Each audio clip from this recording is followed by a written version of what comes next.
तो मैं हूं देव और मेरे चैनल पे स्वागत है आपका। दोस्तों ये सेशन झारखंड स्पेशल की दूसरी वीडियो है, दूसरा पार्ट है। पिछले वीडियो में हमने बात किया था झारखंड का इतिहास। आज हम लोग बात करेंगे विभिन्न शासन व्यवस्थाएं। इस पे हम लोग कुल जो प्रश्न हैं, ये आपके सामने जो कुल प्रश्न है, इतने प्रश्नों को देखेंगे और आपका इसमें सारा क्वेश्चन इसमें आपको डाला हुआ है। ये भी झारखंड इतिहास के अंदर ही है, लेकिन इसको अलग करना ज़्यादा अच्छा था और अलग इसका सेशन बनाना ज़्यादा अच्छा था। तो चलिए शुरू करते हैं। और शुरू करने से पहले जो भी चैनल पे नए हैं, चैनल को एक बार सब्सक्राइब कर लीजिएगा, बेल आइकन को ऑल कर दीजिए ताकि आप तक नोटिफिकेशन पहुंचते रहे। और हर कोई एक बार सेशन को लाइक कर दीजिए। सेशन को एक बार सब लोग पहले लाइक कर कीजिए, फिर आगे हम लोग पढ़ते हैं। चलिए आज हम लोग जो पढ़ेंगे विभिन्न शासन व्यवस्थाएं। दोस्तों ये आपको पता है कि बहुत ही इंपॉर्टेंट है। मुंडा शासन व्यवस्था हो या सब पे अलग अलग क्वेश्चन है, सब पे मांझी शासन व्यवस्था, नागवंशी शासन व्यवस्था, जितने भी शासन व्यवस्थाएं हैं झारखंड में, झारखंड के संदर्भ में पढ़ना है। आज हम लोग उसको एक एक करके समझते हैं, एक एक करके जितने भी क्वेश्चंस उस पर बनता है तमाम वो क्वेश्चंस को देखते हैं। जहां पर जो जरूरत होगा करेक्शन का, करेक्शन भी करते जाएंगे और अगर अन्य क्वेश्चन भी इससे बनेगा उस पर भी हम लोग डिस्कस करेंगे। तो चलिए शुरू करते हैं। 275 नंबर का क्वेश्चन है। 275 नंबर का जो क्वेश्चन है, देखिए, एक मान्यता के अनुसार मुंडा जनजाति का झारखंड में प्रवेश के क्रम में किस जनजाति के साथ संघर्ष हुआ था। पिछली वीडियो में झारखंड के इतिहास जो बना था पार्ट 1, उसमें आपको प्रवेश से लेकर क्वेश्चन पूछा गया था जनजाति का किसके साथ हुआ है, ठीक है, उस पर चर्चा हुई थी। आज इसमें उसी का वैरायटी क्वेश्चन है, लेकिन ये शासन व्यवस्थाएं के अंदर है। तो इसमें हम लोग देखिए मुंडा शासन व्यवस्था की ये क्वेश्चन है। इस क्वेश्चन का जो आंसर होगा, देखिए इस क्वेश्चन का आंसर होगा असुर, ठीक है। अब देखिए क्या चीज का असुर आंसर है, तो एक मान्यता के अनुसार मुंडा जनजाति का झारखंड में प्रवेश के क्रम, ठीक है, क्रम में किस जनजाति के साथ संघर्ष हुआ था, ठीक है। ये क्वेश्चन भी डिस्कस हो चुका है पिछली वीडियो में।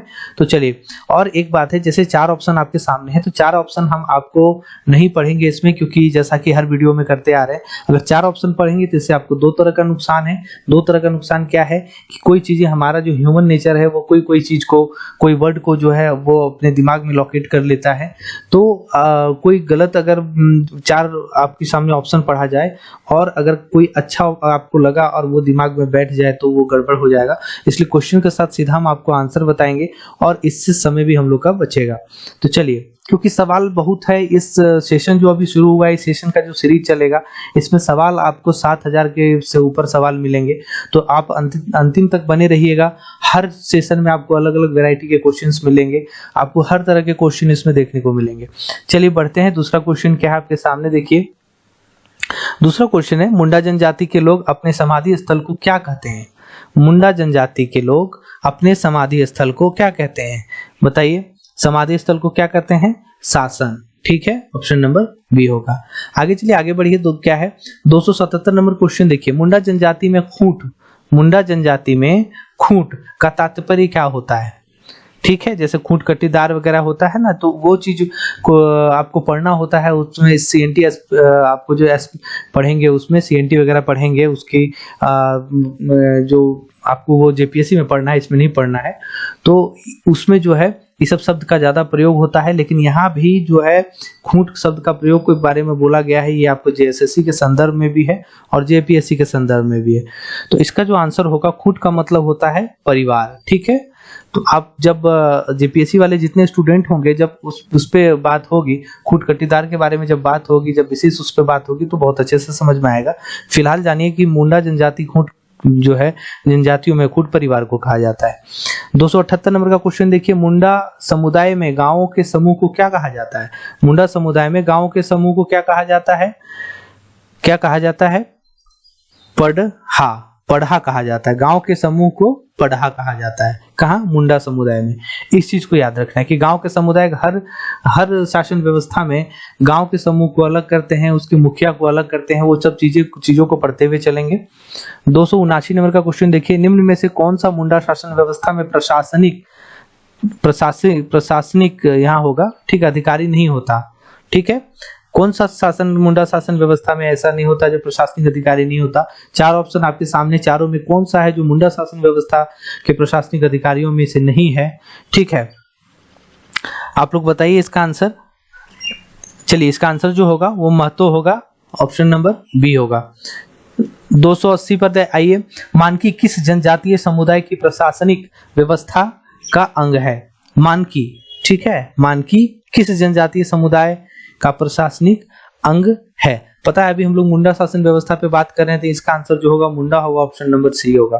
आगे बढ़ते हैं, आगे बढ़ने से पहले जो भी इस चैनल पर नए हैं चैनल को सब्सक्राइब जरूर कीजिएगा और बेल आइकन कॉल कर लीजिए ताकि जो भी इसके संदर्भ में जितने भी वीडियो बनते हैं झारखंड के संदर्भ में आप तक बहुत इजीली आपके स्क्रीन पे पहुंचे, नोटिफिकेशन आपके स्क्रीन पे पहुंचे। और हर कोई एक बार सेशन को लाइक कर दीजिए। चलिए फटाफट लाइक करते हुए आगे बढ़ते हैं। 281 नंबर क्वेश्चन पे देखिए क्या है, प्रथम शताब्दी में मुंडाओं की राज व्यवस्था किसे हस्तांतरित हुई? प्रथम शताब्दी मतलब 64 जो ईसा पूर्व है तब की बात की जा रही है। मुंडाओं की शासन व्यवस्था किसे हस्तांतरित हुई? किसे भी हस्तांतरित? ये नागवंशियों को हुई थी, ठीक है, नागवंशी को हुई थी, ऑप्शन नंबर बी होगा। आगे बढ़ते हैं 282 नंबर क्वेश्चन पे देखिए, नागवंशी राजाओं ने किसे कर वसूलने का आदेश दिया था? नागवंशी राजाओं ने किसे कर वसूलने का आदेश दिया था? तो ये दिया था बुइहर को, ठीक है, ऑप्शन नंबर सी। 283 नंबर क्वेश्चन पे आइए, 1616 ईस्वी में कर न दे पाने के कारण किस राजा को ग्वालियर किले में कैद कर दिया गया था? ठीक है, बाद में फिर उसे छोड़ा भी गया था इस राजा को, और बहुत ही फेमस राजा है ये जो दुर्जन साल थे, बाद में फिर इनको छोड़ भी दिया गया था, ठीक है। 284 पर आइए, किस शासक के द्वारा सर्वप्रथम नागवंशी राजाओं से नजराना मांगा गया था? ठीक है, नजराना का मतलब आपको पता है कि एक तरह का कर होता था, एक तरफ का पेशी करना जो होता था कि किसी के सामने हम नजराना पेश कर रहे हैं, वो सब चीजें होती थी। तो किसके शासन व्यवस्था काल में होती थी? तो ये मुगल के शासन काल में होती थी, ठीक है, मुगल के शासन काल में, क्योंकि पाल काल में होती नहीं थी, मराठा काल में ऐसी कोई बात नहीं थी झारखंड के संदर्भ में। अंग्रेजों में सिर्फ टैक्स की बात होती थी कि टैक्स देना है। तो यहाँ पर मुगल के शासकों ने ऐसी व्यवस्थाएं लाई थी। क्वेश्चन नंबर देखिए 285 पे चलते हैं। 285 देखिए, झारखंड शासन व्यवस्था के संदर्भ में आगे का क्वेश्चन होगा। इस पे देखिए क्या है, 285 का क्वेश्चन आपके सामने है, मांझी शासन व्यवस्था किस जनजाति से संबंधित है? किस शासन व्यवस्था से है? देखिए मांझी शासन, ये सब कीवर्ड्स याद रखिएगा और कीवर्ड्स के साथ इसका आंसर जो होगा वो होगा संथाल। क्लियर है? संथाल, मांझी शासन व्यवस्था संथाल, ठीक है। चलिए आगे बढ़ते हैं। 286 पे, संथालों ने मांझी शासन व्यवस्था किस जनजाति से प्राप्त की है? संथालों ने मांझी शासन व्यवस्था किस जनजाति से प्राप्त की है? ठीक है, इसका जो आंसर होगा, इसका आंसर जो होगा सौरिया पहाड़िया। क्लियर है? 287 नंबर पे आइए, मांझी शासन व्यवस्था में कौन मांझी तो सौरिया पहाड़िया। नेक्स्ट क्वेश्चन 287 पे आइए, मांझी शासन व्यवस्था में कौन मांझी की सहायता नहीं करता है? ठीक है, मांझी शासन व्यवस्था में कौन मांझी की सहायता नहीं करता है? 287 क्वेश्चन का जो आंसर होगा वो होगा लाल, ठीक है, ऑप्शन नंबर बी। आगे चलिए फटाफट बढ़ते हैं। 288 नंबर क्वेश्चन पे आइए, मांझी शासन व्यवस्था में ग्राम पंचायत द्वारा निम्न में से किस विषय पर निर्णय नहीं लिए जाते? ठीक है, मांझी शासन व्यवस्था के संदर्भ में ये सवाल है कि किस पे उस शासन व्यवस्था में किस ग्राम पंचायत के द्वारा कौन सा ऐसा चीज है जिस पे निर्णय लिया नहीं जाता है? ठीक है, तो ये निर्णय नहीं लिए जाते थे हत्या पर, ठीक है, हत्या पर नहीं लिए जाते थे, तो ऑप्शन नंबर डी होगा। आगे बढ़ते हैं दोस्तों, 279 नंबर है, झारखंड शासन व्यवस्था में 70 से 80 गांवों के प्रधान को क्या कहा जाता है? 70 से 80 गांवों के प्रधान को क्या कहा जाता है? तो ये सरदार कहा जाता था, ठीक है। चलिए आगे बढ़ते हैं। 290वां सवाल क्या है, संथाल समुदाय में श्रम एवं विवाह के अवसर पर किसकी सलाह को महत्वपूर्ण माना जाता है? इस सवाल का जो आंसर होगा आपके सामने वो होगा जोगमांझी जो है सो आपको श्रम एवं विवाह के अवसर पर इनसे सलाह लिया जाता है संथाल समुदाय में, ठीक है। 291वां क्वेश्चन पर देखिए क्या है, मांझी शासन व्यवस्था में मांझी की अनुपस्थिति में उसके कार्य किसके द्वारा संपन्न किए जाते हैं। मतलब मांझी शासन व्यवस्था है, अगर मांझी जो है अगर वो अनुपस्थित है, अब्सेंट है, तो उसका कार्यभार किसको सौंपा जाता है, उसके कार्य को कौन संपादित करता है, तो उसके कार्य को संपादित करता है प्राणिक। ठीक है, ये मांझी शासन व्यवस्था के संदर्भ में।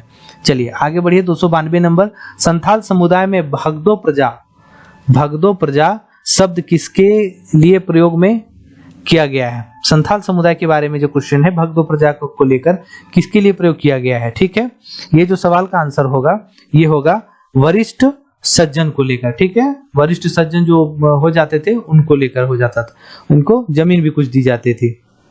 चलिए सॉरी, इसमें जो है इस मतलब इस संथाल समुदाय में इनको नहीं दी जाती थी, मतलब इनका राय मशवरा होता था, इनके समाज में बहुत ज्यादा इनका वैल्यू होता था इनके राय मशवरा के लिए। ठीक है, चलिए आगे बढ़ते हैं। 293वां क्वेश्चन पे, कितने गांवों को मिलाकर एक परगना बनता है? कितने गांवों को मिलाकर एक परगना बनता है? इसका जो आंसर होगा वो होगा 15 से 20 गांव मिलकर। ठीक है, चलिए आगे बढ़ते हैं क्वेश्चन पे। 294 नंबर क्वेश्चन पे आइए। विटलाहा किस जनजाति समाज का सबसे कठोर दंड है? आपको पता है कि विटलाहा एक दंड है और सबसे कठोर दंड है, तो किस जनजाति के लिए दंड है? तो ये जो है आपको संथाल समाज के लिए दंड है। इस दंड का जो निवारण कैसे करते थे कि इस यौन शोषण के लिए लगाया जाता था। कोई अगर यौन शोषण करते हुए पकड़े गए हैं या कोई ऐसा पकड़ा गया है और इसकी सजा से मुक्ति के लिए क्या होता था, इस समाज ने एक मतलब एक प्रोसेस बनाया कि पूरे गांव को भोज देना होगा, पूरे गांव को खिलाना होगा। ठीक है, तो ये उससे इस बिटलाहा वाले मतलब एक दंड से उसे मुक्ति मिल सकती थी। ठीक है, तो संथाल समाज की ये परंपरा है। चलिए 295 नंबर क्वेश्चन पे आइए, जो ढोकलो सोहर शासन व्यवस्था के संदर्भ में है। दोस्तों ढोकलो सोहर शासन व्यवस्था के संदर्भ में जो सवाल बनकर आएगा वो आपके सामने इस प्रकार से है। 295 नंबर का क्वेश्चन देखिए क्या, ढोकलो सोहर किस समुदाय से संबंधित शासन व्यवस्था है? ठीक है, ढोकलो सोहर किस समुदाय से संबंधित शासन व्यवस्था है? तो इसका जो आंसर होगा वो क्या होगा? खड़िया। ठीक है, याद रखिएगा, ढोकलो सोहर खड़िया। निम्न ये सब की पॉइंट्स याद रखना है। ठीक है, ढोकलो सोहर खड़िया। 296 क्वेश्चन देखिए, निम्न में से कौन ढोकलो सोहर शासन व्यवस्था का संचालक है? ढोकलो सोहर शासन व्यवस्था का संचालक के बारे में पूछा गया आपसे, तो ये संचालक जो होता है इसका संचालक करटाहा होता है। ठीक है, क्लियर है? आगे बढ़ते हैं। 297 नंबर पे आइए। 297 क्या है? खड़िया समुदाय में जो व्यक्ति गांव के पर्व त्योहार में पूजा पाठ कराता है। खड़िया समुदाय के बारे में पूछा गया है, जो व्यक्ति गांव के त्योहार पर्व त्योहार हो उसमें जो पूजा पाठ कराता है वो कौन होता है खड़िया समाज में? ठीक है, खड़िया समुदाय में कौन होता है?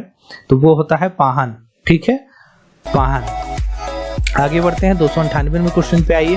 ढोकलो सोहर का कार्यकाल कितने वर्षों के लिए होता है? ढोकलो सोहर का कार्यकाल कितने वर्षों के लिए होता है? इसका जो कार्यकाल होता है वो होता है आपका 3 वर्ष के लिए। ठीक है, और एक बात है मित्रों, जितने भी स्टूडेंट हैं, कुछ स्टूडेंट मैसेज करते हैं, कमेंट करते हैं कि सर आपका ये सेशन क्लियर नहीं दिख रहा है। तो दोस्तों एक काम कीजिएगा, आप अपना मोबाइल से सेटिंग कीजिए, कम से कम 480 रिजोल्यूशन में देखिए। आपका इस प्रकार कुछ सेटिंग किया हुआ है कि 480 रिजोल्यूशन में जो है आपका बहुत ज़्यादा MB नहीं लगेगा, बहुत कम ही MB लगेगा। इसमें कुछ इस तरह से सेटिंग किया हुआ है, तो आपका बहुत ही कम MB में आप देख लेंगे। कम से कम 480 रेजोल्यूशन रहने दीजिएगा, तो आपका क्लियर सब कुछ आएगा और आपका बहुत ज्यादा MB नहीं जाएगा। ठीक है, चलिए 299 क्वेश्चन पे आइए। क्या है? निम्न में से कौन खड़िया राजा का सलाहकार होता है? निम्न में से कौन खड़िया राजा का सलाहकार के बारे में पूछा गया है, तो ये कौन होता है? दीवान होता है, जिसको दीवान भी कहते हैं। ठीक है, आगे बढ़ते हैं। 300 नंबर क्वेश्चन पे आइए। खड़िया राजा के खजांची को क्या कहा जाता है? खजांची क्या होता है? खड़िया राजा में को क्या कहा जाता है? इसका आंसर जो होगा तिंजौकड़। ठीक है, तिंजौकड़ इसको कहा जाता है। खड़िया राजा की तंजाकी को क्या कहा जाता है? तिंजौकड़।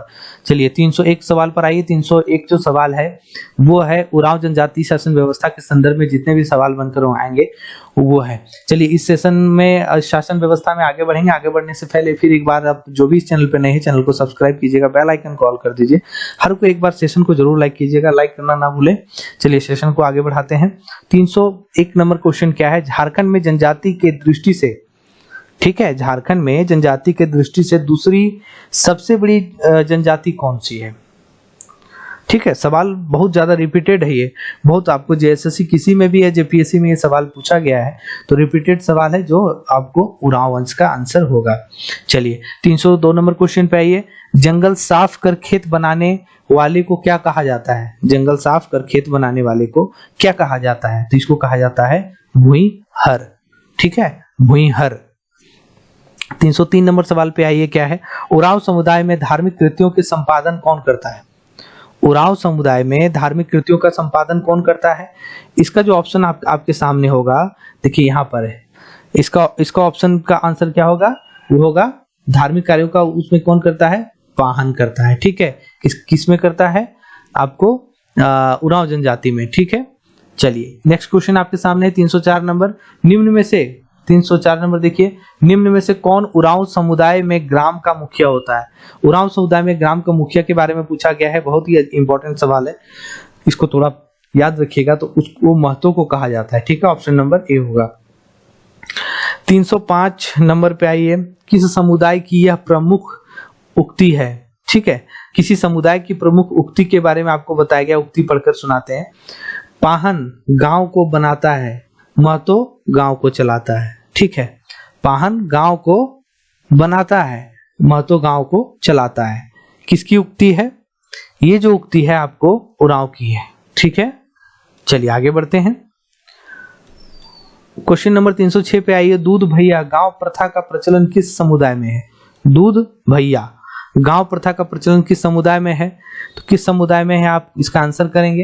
ये उरांव जनजाति के संदर्भ में है। ठीक है, चलिए आगे बढ़ते हैं। देखिए आगे नया है हो जनजाति। हो जनजाति शासन व्यवस्था। तो हो जनजाति शासन व्यवस्था में जो भी सवाल बनेगा वो देखिए आपके सामने है। और आगे बढ़ते हैं हम लोग 307 नंबर पे। मानकी मुंडा शासन व्यवस्था किस जनजाति से संबंधित है? मानकी मुंडा शासन व्यवस्था किस जनजाति से संबंधित है? तो इसका सवाल जो होगा, इसका जो आंसर होगा वो होगा हो। ठीक है, हो।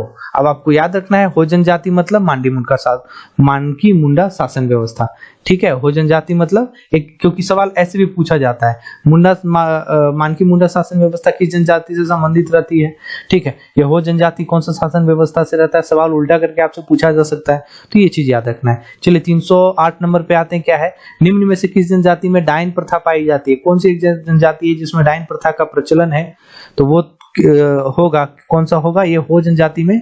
ठीक है, डायन प्रथा का प्रचलन है। 309 नंबर पे आइए। 309 नंबर क्या है? हो जनजाति का ग्राम प्रमुख किस नाम से जाना जाता है? हो जनजाति का ग्राम प्रमुख किस नाम से जाना जाता है? तो इसका जो ग्राम प्रमुख है वो जाना जाता है आपको मुंडा के नाम से। ठीक है, ये सब याद रखिएगा कि गांव का प्रमुख जो आपको हो मानकी मुंडा शासन व्यवस्था में जो हो जनजाति का होता है, तो गांव का प्रमुख कौन होता है? मुंडा होता है। ठीक है, 310 नंबर पे आइए। हो जनजाति शासन व्यवस्था में ग्राम प्रधान के सहायक को क्या कहा जाता है? अब देखिए, ग्राम प्रधान, ग्राम प्रमुख कहा जाता है मुंडा को, ग्राम प्रधान होता है, फिर उसके सहायक होता है। तो ग्राम सहायक को क्या कहा जाता है, उसके बारे में सवाल है। तो इसका जो बोला जाता है, इसको ये बोला जाता है आपको डाकुआ। ठीक है, डाकुआ। 311 पर आइए दोस्तों। निम्न में से किसके द्वारा कोल्हान की मानकी मुंडा व्यवस्था को मान्यता दी गई है? किसके द्वारा कोल्हान की मानकी मुंडा व्यवस्था को दी गई है? 311 नंबर का जो आंसर होगा वो होगा आपको थॉमस विल्किंसन। ठीक है, कि जो कोल्हान की मानकी मुंडा व्यवस्था को मान्यता किसने दी थी? थॉमस विल्किंसन ने। चलिए नेक्स्ट हम लोग बढ़ते हैं असुर जनजाति। ठीक है, विलुप्त जनजाति है ये, झारखंड के संदर्भ में ये क्वेश्चन जो भी बनेगा इस पे हम लोग चर्चा करेंगे। विलुप्त जनजाति है और इस पे सरकार विशेष ध्यान भी दे रही है। इसके लिए कितनी योजनाएं आई है और इस योजना को हम लोग झारखंड के करंट अफेयर जब पढ़ेंगे, आपके एग्जाम के जब नजदीक में आपको करंट अफेयर बताया जाएगा और तब उसमें हम लोग चर्चा करेंगे। ठीक है, फिलहाल देखिए यहाँ जो सवाल बनता है आपके लिए 312 नंबर है। निम्न में से कौन असुर पंचायत के अधिकारी नहीं होते? कीवर्ड्स पे ध्यान दीजिएगा, नहीं होते हैं। निम्न में से कौन असुर पंचायत के अधिकारी नहीं होते हैं? ठीक है, तो कौन से नहीं होते हैं? इसको होने वाले हैं वो है कोतवाल। ठीक है, चलिए 313 नंबर पे आइए। 313 नंबर का सवाल, असुर जनजाति व्यवस्था में संदेश वाहक का कार्य कौन करता है? ठीक है, ऐसी ये विलुप्त जनजाति जो है आपको इसमें संदेश वाहक का कार्य कौन करती है? तो इसमें जो संदेश वाहक का काम करने वाले लोग रहते हैं वो होते हैं गोड़ाइत। ठीक है, गोड़ाइत जो है इसमें संदेश वाहक होता है। चलिए अब विविध में आते हैं। विविध कहने का मतलब है कि अभी तक जितना हम लोगों ने शासन व्यवस्थाएं पढ़ी, ठीक है, उससे जो सवाल एक्स्ट्रा बनेगा या उससे सवाल जितना बनकर निकलेगा, या फिर आपको जितना भी झारखंड का इतिहास हम लोगों ने पिछला वीडियो में पढ़ा उससे जो सवाल बनकर आएगा, जो छूटेगा, जो एक्स्ट्रा सवाल बनेंगे, ठीक है, इतना क्वेश्चन होने के बाद भी जो एक्स्ट्रा सवाल बनकर आएंगे जो आपका नहीं छूटना चाहिए एग्जाम में, विशेष सारे सवालों पे हम लोग चर्चा करेंगे विविध के माध्यम से। विविध में आपको सारे वो सवाल डाल दिए गए हैं जो उधर कहीं ना कहीं किसी तरह से मिस्टेक है या छूट गया हो। ठीक है, तो चलिए हम लोग विविध में बढ़ते हैं। विविध में बढ़ने से पहले अगर जो भी इस चैनल पे नए हैं, एक बार फिर जो भी चैनल पे नए हैं चैनल को सब्सक्राइब कीजिए, बेल आइकन को ऑल जरूर कर लीजिएगा ताकि आपके स्क्रीन पे नोटिफिकेशन पहुंचे। सेशन को एक बार जो लाइक नहीं किए एक बार लाइक करते हुए चलिए आगे हम लोग बढ़ते हैं। इसमें विविध में सवाल है, असुर सामुदायिक परिषद का संचालक कौन होता है? ठीक है, असुर सामुदायिक परिषद का संचालक कौन होता है? ठीक है, ये सब एक्स्ट्रा सवाल जो है आपको पढ़ने हैं क्योंकि आपके परीक्षा में किसी भी तरह का सवाल पूछा जा सकता है। ठीक है, अभी बहुत सारा एग्जाम झारखंड में होना है तो आपको कहीं ना कहीं ये सब सवाल, देखिए इतना ज्यादा एग्जाम होना है तो क्वेश्चन भी का वैरायटी भी बहुत ज्यादा बनकर आने वाला है, तो इसलिए आपको ज्यादा से ज्यादा क्वेश्चन से डील करना है ताकि आपका वहां क्वेश्चन को बने। तो 314 नंबर का जो आंसर होगा वो क्या होगा? नायक। ठीक है, असुर समुदाय परिषद का संचालक जो होता है नायक होता है। 315 नंबर पे आइए, बथुडी जनजाति अपने ग्राम प्रधान को क्या कहते हैं? अपने ग्राम प्रधान को क्या कहते हैं? बथुडी ये प्रधान कहा जाता है। ठीक है, ऑप्शन नंबर डी होगा। आगे बढ़ते हैं 316 नंबर सवाल पे, किस जनजाति के जनजातीय संगठन के प्रमुख को देहरी कहा जाता है? क्या कहा जाता है? देहरी कहा जाता है। किसे कहा जाता है? कौन से समुदाय को? तो ये कहा जाता है बथुडी समुदाय को। ठीक है, बथुडी जनजाति को। आगे बढ़ते हैं 317 नंबर पे आइए, किस जनजाति के लोग अपने ग्राम प्रधान को ओहदार भी कहते हैं? बताइए कौन ऐसा जनजाति है जो अपने ग्राम प्रधान को ओहदार भी कहते हैं? तो कौन से लोग हैं ऐसे? बेदिया है। क्लियर है, ऑप्शन नंबर बी होगा। चलिए 318 पर आइए, मादी और गद्दी किस जनजाति के ग्राम प्रधान होते हैं? ठीक है, ये थोड़ा सा ज्यादा डीप वाला क्वेश्चन है और जरूरी है क्योंकि इतने क्वेश्चन का वैरायटी अगर आप नहीं देखेंगे तो एग्जाम में धोखा भी हो सकता है। तो ये होगा, इसका आंसर होगा बिंजिया। बिंजिया जो जनजाति होता है वो लोग अपने ग्राम प्रधान को मादी और गादी बोलते हैं। क्लियर है, चलिए सेशन में आगे बढ़ते हैं। 319 नंबर का देखिए क्या है, बेसरा और धावक जनजाति से संबंधित पंचायत अधिकारी है। क्या है बेसरा और धावक? क्या है बेसरा? पता है बेसरा और धावक जनजाति किससे संबंधित पंचायत अधिकारी कौन है? कौन है? बिरजिया होगा। ठीक है, बिरजिया, ऑप्शन नंबर बी होगा। आगे बढ़ते हैं 320 नंबर पे। 320 क्या है? नाये किस जनजाति का मुखिया होता है? नाये किस जनजाति का मुखिया होता है? तो नाये जो होता है वो बिरहोर जनजाति का मुखिया होता है। ठीक है, 321 पर आइए, निम्न में से कौन बिरहोर जनजाति के ग्राम प्रधान का सहायक होता है? ठीक है, निम्न में से कौन बिरहोर जनजाति के ग्राम प्रधान का सहायक होता है? बिरहोर जनजाति के बारे में जो आपको बताया गया या फिर बिरहोर जनजाति के संदर्भ में सवाल है, उसका जो ग्राम प्रधान होगा उसके सहायक के बारे में पूछा जा रहा है आपसे, तो उसका जो सहायक होगा वो होगा दिगुआर। क्लियर है, उसका सहायक होगा दिगुआर। चलिए 322 है, जैसे बैगा जनजाति का ग्राम प्रधान कौन होता है? बैगा जनजाति के बारे में इसका ग्राम प्रधान कौन होता है? इसका ग्राम प्रधान होता है मुकद्दम। क्लियर है, बैगा जनजाति का ग्राम प्रधान मुकद्दम होता है। 327 क्वेश्चन पे आइए, सयाना और सिक्के किस जनजाति के ग्राम प्रधान के सहायक हैं? सयाना और सिक्के किस जनजाति के ग्राम प्रधान के सहायक हैं? इस क्वेश्चन का जो आंसर होगा वो होगा बैगा, ऑप्शन नंबर ए होगा। चलिए 324 नंबर पे आते हैं। 324 नंबर क्वेश्चन का जो आंसर है, क्वेश्चन है, देखिए, निम्न में से कौन बैगा समुदाय के संदेश वाहक का कार्य करता है? ठीक है, वहां पे आपको किसका संदेश वाहक के बारे में पूछा गया है? बगल में देखिए असुर जनजाति का संदेश वाहक पूछा गया है, तो असुर जाति के संदेश वाहक कौन था? गुड़ाइत था। ठीक है। और इसका जो संदेश वाहक है कौन होगा? इसका संदेश वाहक होगा चारीदार, ठीक है। असुर जनजाति का जो संदेश वाहक होगा तो वो होगा गुड़ाइत, और बैगा समुदाय का जो संदेश वाहक होगा वो होगा चारीदार। क्लियर है? आगे बढ़ते हैं 325वां क्वेश्चन पे। 325वां क्वेश्चन आपके सामने है, चुहाड़ किस जनजाति का उपनाम था? ठीक है, चुहाड़ विद्रोह जो हुआ था, ठीक है, उसी के संदर्भ में क्वेश्चन है कि वो जो जनजाति था चुहाड़, कौन से जनजाति का? ये पता है कि आपको ये अंग्रेजों ने नाम रखा था इस जनजाति का, ठीक है। इस जनजाति का नाम जो है सो चुहाड़ जो है अंग्रेजों के द्वारा रखा गया था। तो इसका आंसर जो होगा भूमिज, ठीक है, भूमिज आंदोलन जो है संबंधित है। अब आंदोलन पे जब हम लोग बात करेंगे आगे, या पीछे बात हो चुकी है, आगे और भी बात होगी तो उस पर विशेष बात करेंगे। फिलहाल आगे देखिए क्वेश्चन में क्या है, 326 नंबर, किस जनजाति के जिला प्रधान को सभापति कहा जाता है? किस जनजाति के जिला प्रधान को सभापति कहा जाता है? सभापति कहा जाता है, इसका जो आंसर है वो होगा चेरो। क्लियर है? क्या होगा आंसर? चेरो। देखिए यहाँ है चेरो, ऑप्शन नंबर सी।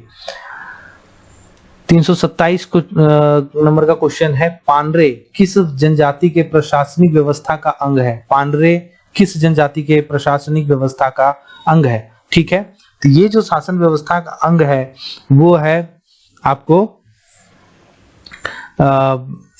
चिक जो बड़ाइक होता है, चिक बड़ाइक वो होता है, ठीक है, ऑप्शन नंबर बी होगा।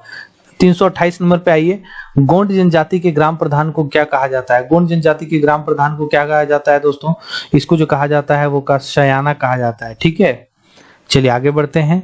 329 नंबर पे, मालिक किस जनजाति के ग्राम प्रमुख को कहा जाता है? मालिक किस जनजाति के ग्राम प्रमुख को कहा जाता है? ठीक है, ये कहा जाता है करमाली, करमाली, ठीक है। करमाली जनजाति होते हैं, करमाली जनजाति के ग्राम प्रमुख को मालिक कहा जाता है। क्लियर है? 330 नंबर क्वेश्चन पे आइए, किस जनजाति में जटिल समस्याओं को सुलझाने के लिए परगना स्तर पर सत गवैया पंचायत बैठती है? सत गवैया पंचायत के बारे में पूछा गया है, तो वो जो है उसका इसका जो है वो करमाली होता है, ठीक है। इसका ऑप्शन नंबर बी होगा। 331 पर आइए, 331 क्या है?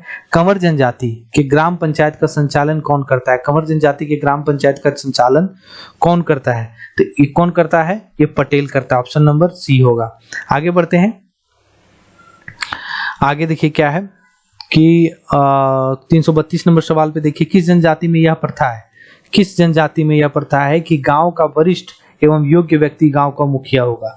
सवाल रिपीटेड है, पूछा गया सवाल है, तो इसका जो होगा आंसर वो होगा खारवार। खारवार जनजाति में गांव का वरिष्ठ और गांव का योग्य व्यक्ति जो होता है उस गांव का मुखिया होता है, और चुनाव इसी गांव के द्वारा होता है। 333 में देखिए क्या है, किस जनजाति के पंचायत को चट्टी पट्टी, पचौरा या सतौरा कहा जाता है? ठीक है, एक कोई जनजाति है जिसके पंचायत को चट्टी पट्टी, पचौरा या सतौरा कहा जाता है। कौन सी ये जो है? ये खारवार जनजाति है, ठीक है, खारवार जनजाति, जिसके पंचायत को चट्टी पट्टी, पचौरा या सतौरा कहा जाता है। चलिए 334 नंबर क्वेश्चन पे आइए, क्या है? गौटिया किस जनजाति का ग्राम प्रमुख होता है? क्लियर, किस जनजाति का ग्राम प्रमुख होता है दोस्तों?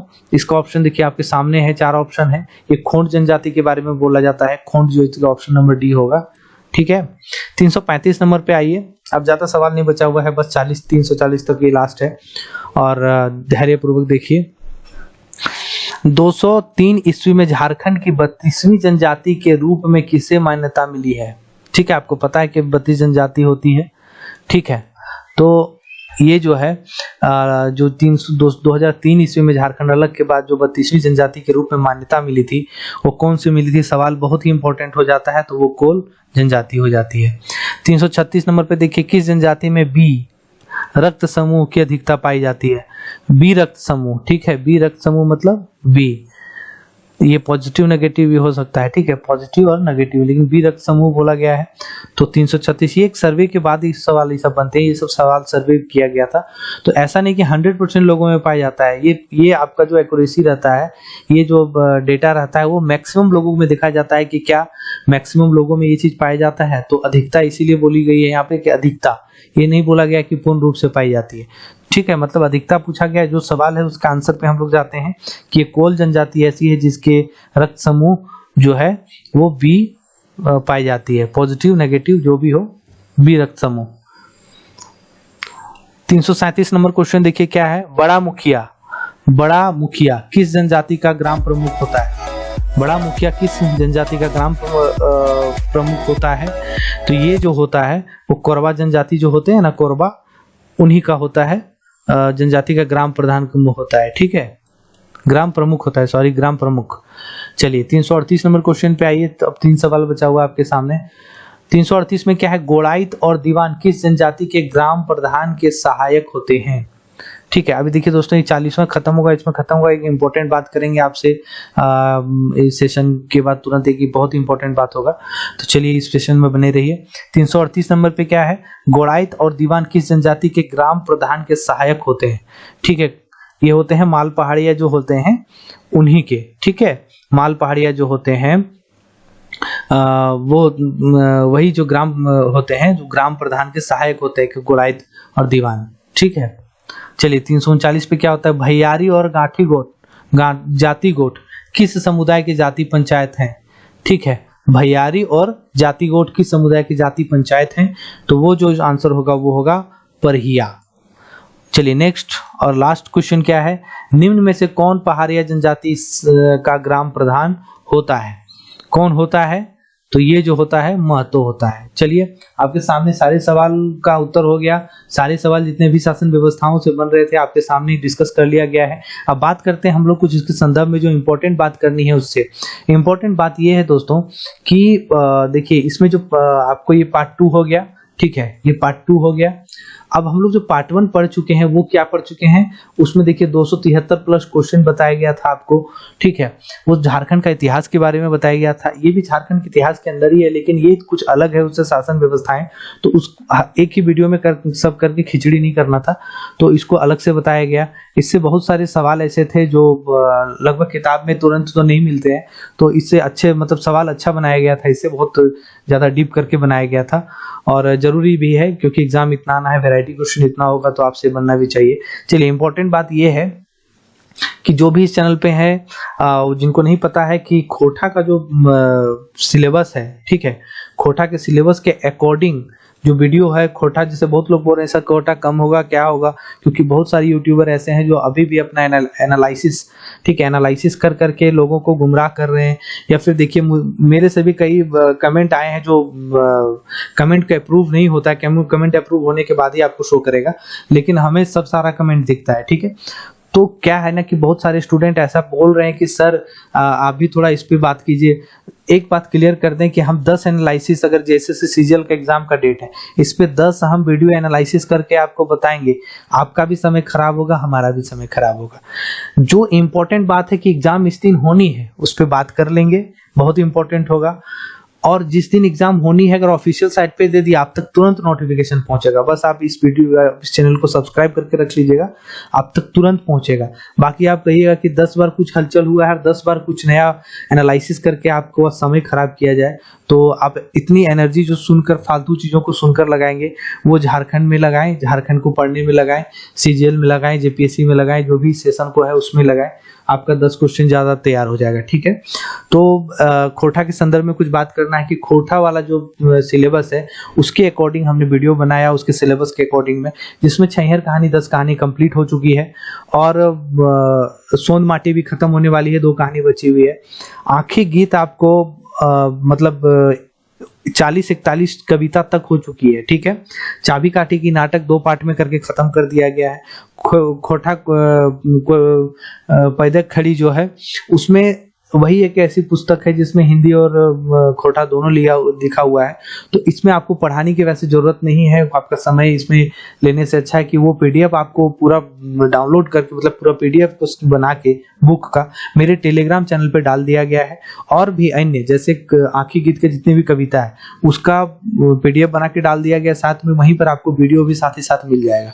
तो वो कहाँ मिलेगा, वो मेरे टेलीग्राम चैनल पे आपको मिल जाएगा इसका पीडीएफ। टेलीग्राम चैनल का लिंक जो है मेरे डिस्क्रिप्शन बॉक्स में मिलेगा, आप वहां से जाकर टेलीग्राम चैनल को ज्वाइन कर सकते हैं। ऑफिशियल है, परफेक्ट स्टडी इन इंफॉर्मेशन के नाम से है। वहां पर ज्वाइन करने के बाद आपको वहां विभिन्न तरह की चीजें मिलेंगी, आपके तैयारी में के लिए बहुत सारी चीजें वहां रखी हुई है, फ्री ऑफ कॉस्ट है, किसी तरह का आपको कुछ नहीं फालतू चीज नहीं मिलेगा।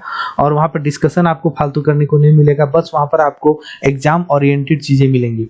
तो बात करते हैं कि खोटा में जितने भी चीजें हो रही हैं वो आपके सिलेबस के अकॉर्डिंग हो रही है। वहां जाके आप ज्वाइन कीजिए, वहां से पीडीएफ लीजिए। अब जो खोटा का व्याकरण भी जो कंप्लीट हो रहा है उसका भी अलग प्लेलिस्ट बना हुआ है, उसको भी अलग प्लेलिस्ट में डाल दिया गया। जैसा कि संज्ञा हो चुका है एक सेशन में सर्वनाम हो चुका है, और एक सेशन में आपको लिंग और वचन हुआ है, और जितने भी विशेषण वगैरह जितने भी हैं सबको आपको पढ़ाया जाएगा। बस आप सेशन को थोड़ा सा देखने के बाद लाइक और शेयर जरूर कीजिएगा।